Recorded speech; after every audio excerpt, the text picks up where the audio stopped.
عزیز دوستو، السلام علیکم ورحمۃ اللہ وبرکاتہ۔ آج میں آپ کی خدمت میں شوگر کے علاج میں جو بنیادی غلطی ہوتی ہے اس غلطی کی نشاندہی اور بہترین طریقہ علاج کے ساتھ آپ کی خدمت میں حاضر ہوا ہوں۔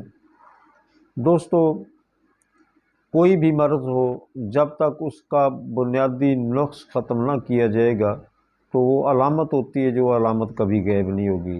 ہم اسے دباتے رہیں گے، وہ کسی اور شکل میں ظاہر ہوتی رہے گی، ایک نہیں کئی شکلوں میں ظاہر ہوتی ہے۔ اسی طرح شوگر کے مریض کا حال ہے۔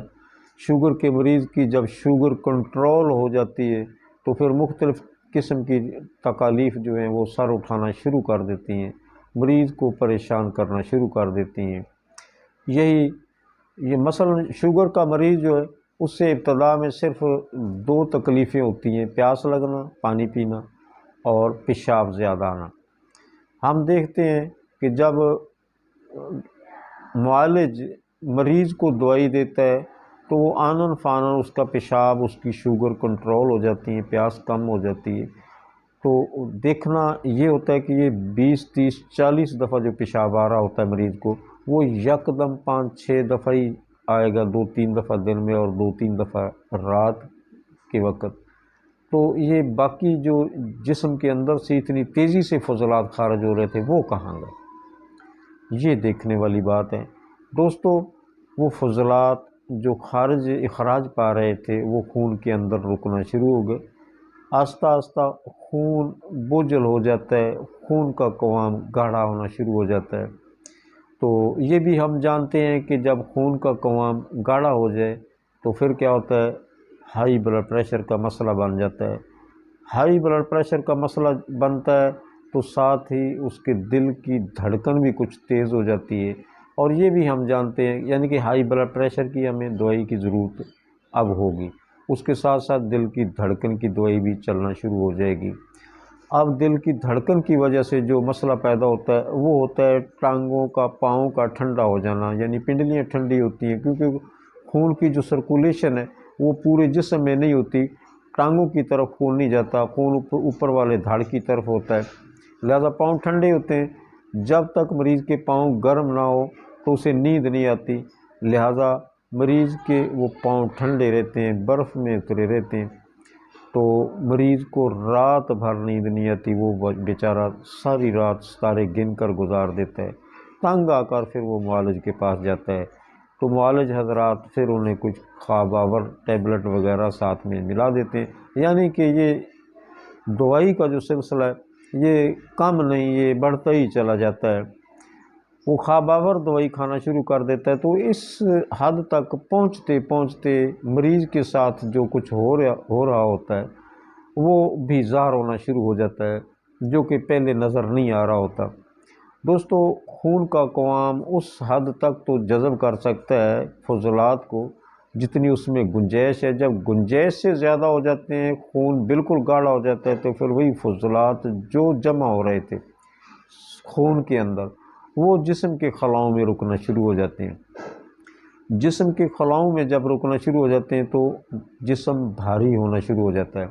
ہم جانتے ہیں، ہم نے دیکھا ہے کہ شوگر کے مریض پہلے زمانہ میں جو ہوتے تھے وہ ہڈیوں کا پنجر بن جاتے تھے، تو اب کیا ہوتا ہے؟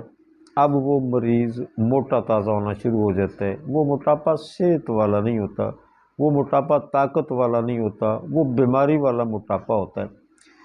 وہ یہاں تک موٹا ہو جاتا ہے جسم کے، وہ مریض جب چند قدم چلتا ہے تو اس کا سانس اکھڑنا شروع ہو جاتا ہے، تو پھر وہ بیچارہ ایک اور دوائی کا محتاج ہو جاتا ہے جو کہ سانس کو درست رکھے۔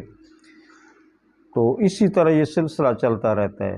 تو جب تک مرض کے وجوہات، مثلا وجوہات مختلف ہوتے ہیں، بعض اوقات شوگر صدمے کی وجہ سے بھی آتی ہے، تو جو صدمے کا مقام ہے ہم اس کی اصلاح کریں گے تو وہ شوگر کا علاج ہوگا۔ اعصابی تحریک میں بھی شوگر شروع ہو جاتی ہے، تو جب تک ہم تحریک کنٹرول نہیں کریں گے، عضلات کو تحریک نہیں دیں گے، تو اعصابی تحریک کی شوگر کا کبھی بھی علاج نہیں ہوگا۔ اسی طرح غدی تحریک میں ہوتی ہے، جب ہم جگر کی اصلاح نہیں کریں گے تو شوگر کبھی بھی ختم نہیں ہوگی۔ اور اسی طرح غلط علاج کرنے کی وجہ سے مریض کا پیسہ بھی برباد ہوتا ہے، صحت بھی برباد ہوتی ہے، آخر میں ایک اور تحفہ مل جاتا ہے جو کہ وہ موت سے بھی بدتر ہوتا ہے مریض کے لیے، وہ ہوتا ہے مردانہ کمزوری۔ جب مردانہ کمزوری کا مریض یہ بن جاتا ہے بیچارہ، تو پھر ایسے سمجھیں کہ اس کے دل کے اندر اپنی اس کی اہمیت جو ہوتی ہے وہ ایسی ہی ہوتی ہے کہ صرف میں بچوں کا باپ ہوں، اس کے علاوہ کچھ بھی نہیں۔ وہ گھر والوں کے لیے الٹا یہ بوجھ بنا ہوتا ہے، جو کفیل ہوتا ہے وہ مصیبت بن جاتا ہے گھر والوں کے لیے۔ دوستو، اگر ہم علاج درست شروع کرتے تو یہ مصیبتیں، یہ اتنا سارا لاؤ لشکر جو ہے میڈیسن کا، اس کی ضرورت نہ ہوتی اگر درست علاج کرتے۔ تو درست علاج یہ ہوتا ہے، اب ہمارے پاس مریض آ جاتے ہیں، کہتے تھے کہ حکیم صاحب کو 2-4 خوراکیں دیں تاکہ مجھے پتہ چلے۔ وہ اللہ کے بندے جو سالوں سال سے آپ نے مرض پالی ہے، اتنی مصیبتیں، فضلات جسم کے اندر جمع، کیمیکل کھا کے سٹور بنا ہوا آپ کا جسم، وہ کسی دوائی کا اثر ہی نہیں ہونے دے گا۔ لہٰذا ایسے مریضوں کا علاج نہیں ہوتا جو 2-4 خوراکیں چاہتے ہوں کہ 2-4 خوراکوں سے فائدہ ہو جائے۔ اگر 2-4 ماہ کے اندر بھی وہ علاج کے قابل ہو جائیں تو یہ بھی ان کی خوش نصیبی ہے۔ تو ایسے مریضوں کا بھی اس حالت میں بھی علاج ہو جاتا ہے، مگر علاج کیسے ہوگا؟ وہ سٹور شدہ جتنے فضلات ہیں ان کا اخراج شروع کر دیا جائے، تر گرم یا تر سرد مزاج پیدا کر دیں، تحریک پیدا کر دیں، گردہ کے فعل کو تیز کر دیں تاکہ وہ جلدی سے خون کو فلٹر کر کے فضلات کا اخراج شروع کر دیں۔ تو جیسے جیسے جسم میں سے یہ فضلات خارج ہوتے جائیں گے، اس کا موٹاپا بھی کنٹرول ختم ہو جائے گا۔ موٹاپا کنٹرول ہو جائے گا تو پھر اس کو یہ سانس والی جو دوائی استعمال کر رہا ہے اس کی ضرورت نہیں رہے گی۔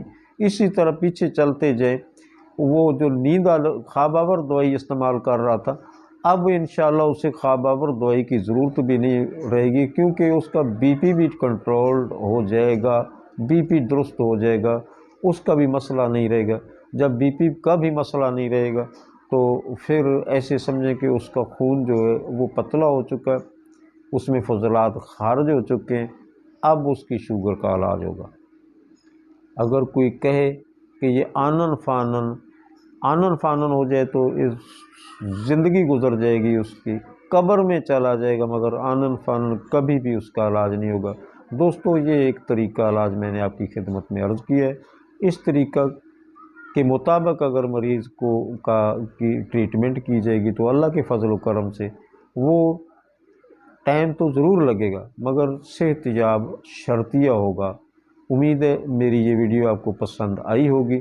اگر پسند آئے اپنے دوستوں میں شیئر کریں اور لائک کریں، میرے یوٹیوب چینل کو سبسکرائب کریں۔ میں انشاءاللہ آئندہ ایک بہترین ویڈیو کے ساتھ آپ کی خدمت میں حاضر ہوں گا۔ اس وقت تک کے لیے اللہ حافظ۔ السلام علیکم ورحمۃ اللہ وبرکاتہ۔